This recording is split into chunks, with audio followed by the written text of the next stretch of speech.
Hi everyone, hope you're doing great in this social distancing period. Today we will finish the A section of Romance de Amor. The score looks a little bit daunting because of all these notes that we are adding in.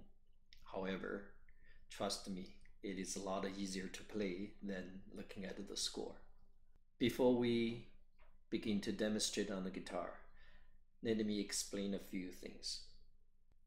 These additional notes are all marked in different colors. I group them into the color groups so that when you see the blues, you'll know they belong to one group, which means all the notes are the same.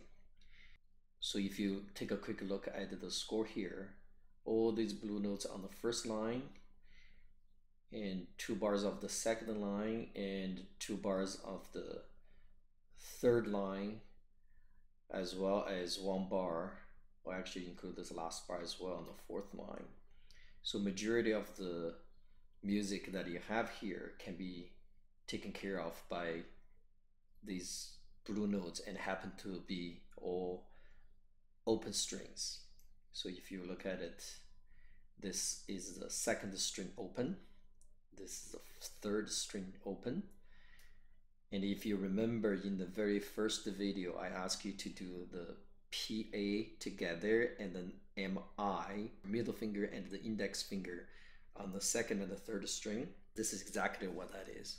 So when I show you on the guitar, you'll see it makes a lot of sense. The green notes require a partial bar. This is something that we have not done yet because in the previous video I asked you to use the first finger, and here we'll make a small modification where we will bar. So B for bar, V for the 5th fret. So I'll show you that on the guitar. And then in the last video we already worked on this bar chord, and we'll just add on 1 more finger and it will be there. Here you'll see a purple note. This purple note is different than this pattern that we have from the beginning. So all we have to do is put the second finger on the third string. The right hand is the exact same pattern. Now some people were asking about key signature, what does it mean? Without going into too much of a theory, the key signature basically telling you what key this piece is in. In this case, this sharp represents a G major or its relative minor, E minor, and this piece is actually in E minor. When you have this sharps or flats, these signs are called accidentals. If they are at the key signature, it applies to all notes. In this case, this would be a F note. So that means that in the entire piece, anytime you play a F note, it has to be a sharp.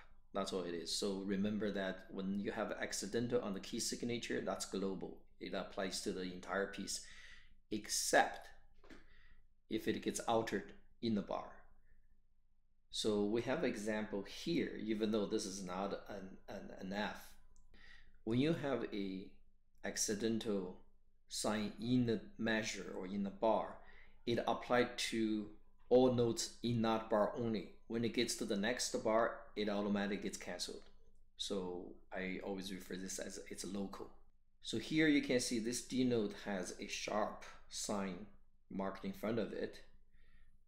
The next 2 D notes do not have the sharp sign. That's because this sharp applies to all of them. And again, because it gets cancelled as soon as this bar is over, so when it repeats to the next bar, then it has to be indicated again. That's all. But if you don't know the theory, don't worry about it. I'll show you where to put the fingers. In this case, third string, second finger. It's quite straightforward. And at the end here, this is a chord to end the piece. So this just means play these notes sequentially very quickly. So another simple arpeggio pattern that I will show you on the guitar. And we'll also talk about the repeat section. So this means we play this rhythm music twice. The sheet music is also available on Music School website as the other ones that I posted. Well, one more thing I should mention is these notes are grouped together with 3 marked on the top.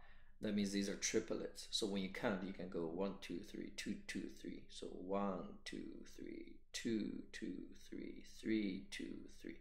You can count the triplets, you can count blueberry, raspberry, however you wanted to count. But the simplified version would be 1, 2, 3, 2, 2, 3, 3, 2, 3. Very often you will see triplets marked on the score for every instance. To me, that's a bit messy, as you can see here. Luckily, this software allows me to hide. So you can see that this one's black and the rest are kind of grayed out.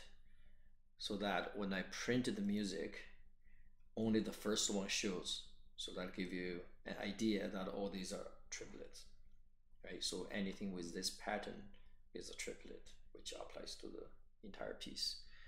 And Music Score website is the same thing. You can see there's only one, and then the rest will play it the same way. All right, let's get into it. So the very first bar, you see the 2 blue notes. If you remember in the first video, we did this pattern.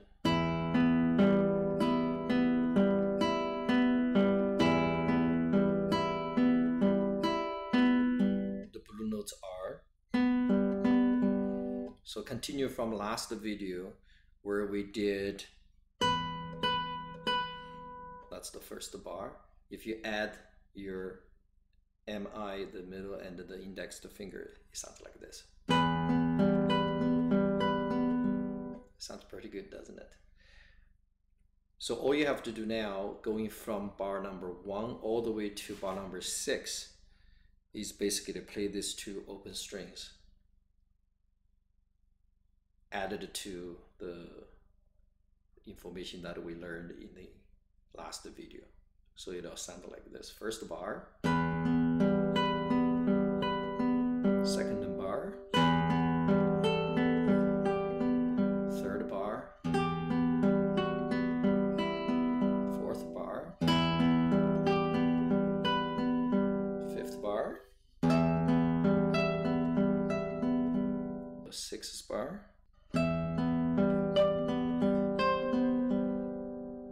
in the bar number 7, we have the partial bar. So you bar the 5th fret with your index finger, the first finger, for 3 strings. So 1, 2, 3, 3 strings.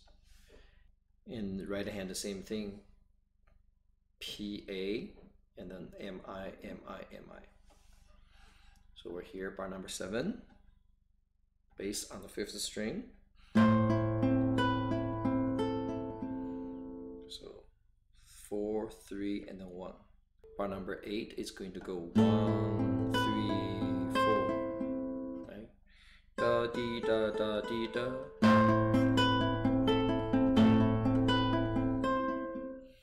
Bar number 9 is the difficult part where you bar 6 strings, as we talked about in the last video, and we use the 3rd finger for the 8th fret on the 1st string.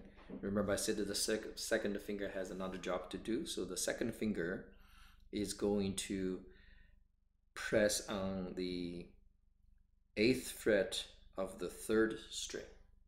Okay, you can see that it's marked on the score. So we're gonna go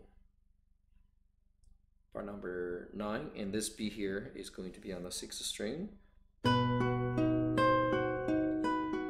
So that's bar number 9.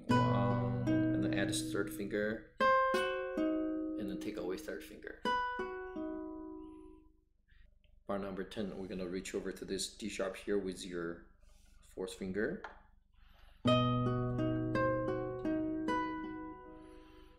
What I want to caution you on is, again, don't press the bar chord for too long, otherwise it'll cause injury. So when you are trying to figure out the fingering, let the finger just touch the string, don't press it down until you got everything figured out. So if I were to play right now, I'm trying to figure it out. I'm not using a lot of force on the left hand. I'm trying to figure it out where I needed to go. Once I'm sure, then I'll press down and then I'll put on tension. So anytime you need to figure things out, relax your left hand. Other thing I wanted to mention to you is if you cannot stretch this far because your first and the second finger is limited over here, if you cannot stretch right to the fret, don't worry about it. You can stretch just as long as you can get a solid tone. That's good enough for now. Eventually, as you work on it, you'll be able to stretch out further. Even if you cannot make a solid tone at this point, as long as you practice on reaching over every day, so even if I would just suffer this note not making it clear because we cannot stretch open, that's fine. If you do this every day, it will open up. So eventually you will get it. So if this causes you a problem, then just take it easy and work on it. Rome was not built in one day, right? So, the bar chord and the stretches are not either. So bar number 10. So if I were to combine bar number 9 and number 10 together,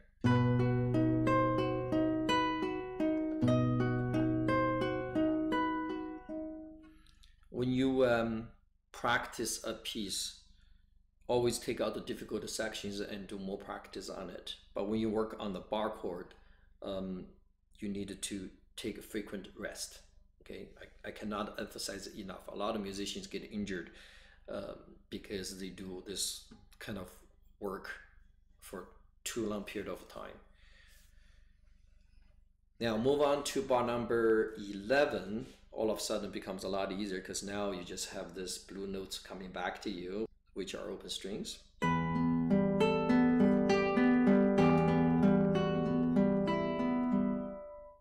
Right? Now you see I sometimes do this. It's just a little vibrato. On the clock, if you play steel string guitars, usually your vibrato is going along the fret, right? Going up and down like this. Like you kind of push and pull the string in this direction, right? Classical guitar, usually we do it along. It's almost like lengthening and shorten the string by pull and push it this way. So you can add that to make it sound better. Don't do it on every note, obviously, otherwise it gets boring. But whenever you can, you feel like it, add a little texture to that. Bar number 11, and then bar number 12. So the left-handed fingering is same thing we covered before. It's just now we're adding these two fingers on the right hand. Bar 13, you're gonna use the second finger on the second fret of the third string. That's the only difference between this video and the last video.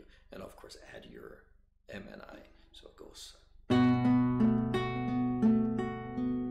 Bar 14.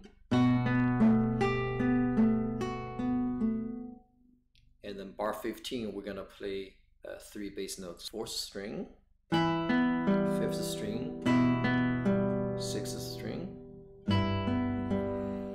Now to end the piece, the squeaky lines over there just meaning play your fingers one at a time really quick, just go like this. That ends it. Since we have these 2 fingers over here, and this, if I play use the thumb to play 6th, 5th, and the 4th string, and then IMA each plays one of these triple strings. If I do it together, that's my nice little E minor chord.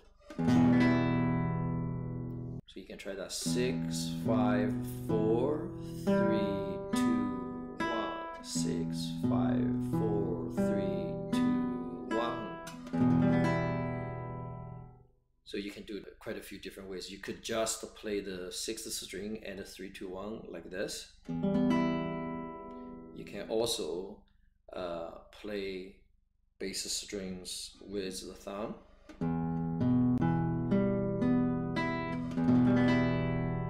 If this is too difficult for now, there's another easy way. It's basically to take your thumb, go all the way down.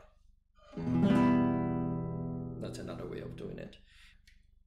At the end of this piece, you see the repeat sign, right? So we're gonna play this section twice. When you do it twice, you don't want to do the same thing twice. On the guitar, we can make a difference just simply by moving our right hand. So when you play closer to the bridge side, it's very metallic, well, very bright, it's a very bright sound. When you play close to the fingerboard, it's very mellow, it's very soft. So we usually play around the sound hole and the rosette and the string section here. So you could try play the first time somewhere in this area. When you repeat, you could move it a little bit closer to the sound hole.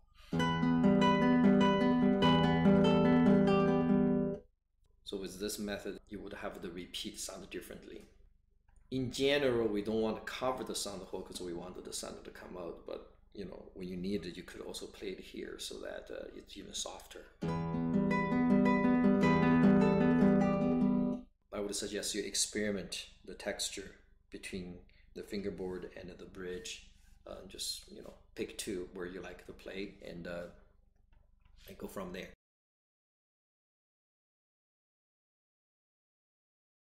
So when I come around to the first time, I wouldn't do this because this gives you a conclusion of this piece is finished.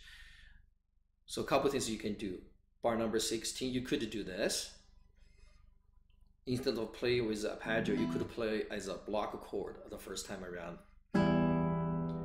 And then repeat.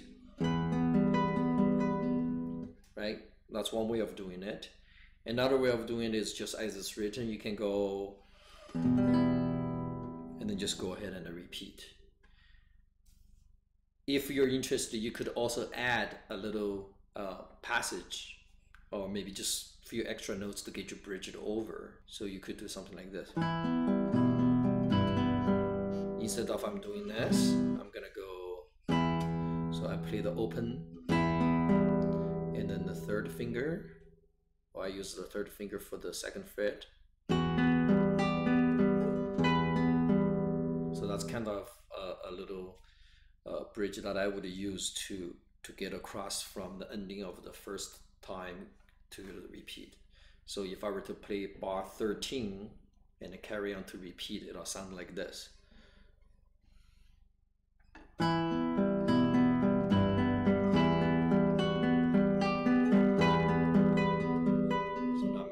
So just some different options that you can try, or you can make up your own. Here's another more advanced thing you can do.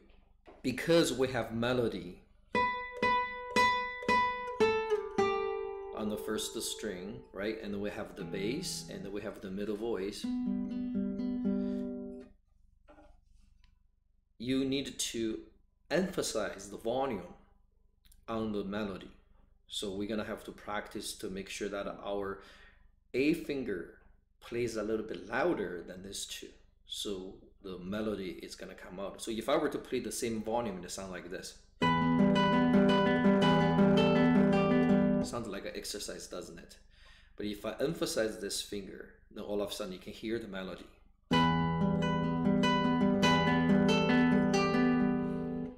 So that's what you wanted to do. All right, let me play this piece for you with repeat.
So as you play, you'll feel the emotion that when you go into the higher register, you can push the volume a little bit louder, create the dynamic that you want.